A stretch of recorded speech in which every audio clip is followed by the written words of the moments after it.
Hi, and welcome back to this week's News You Can Use Video Digest.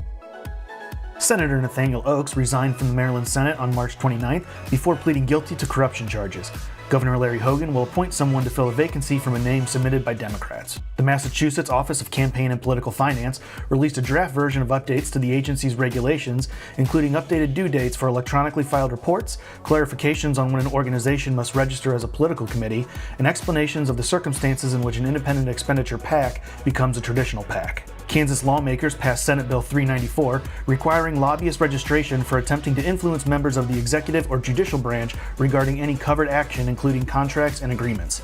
The final version of the bill removed the provision that would have raised the gift-giving threshold for purposes of goodwill lobbying to $100 from $40 annually. In sessions and elections news, special primary elections were held in California to fill the vacant seats in Assembly Districts 39, 45, and 54.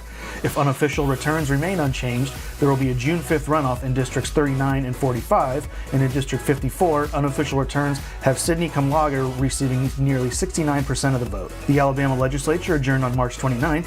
On the final day of the session, House Bill 317 passed, exempting economic development professionals from registering as lobbyists. The registration exemption does not apply if a person seeks incentives or funds through legislative action outside of incentives already available. West Virginia Governor Jim Justice proposed calling a special legislative session to address the creation of a Department of Arts and Culture and History.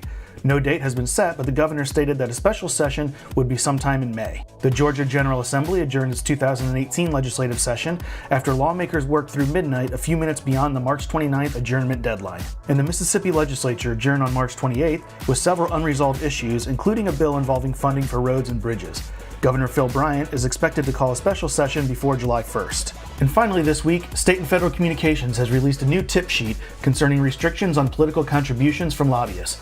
To get your free tip sheet, visit stateandfed.com and click on the tip sheet banner.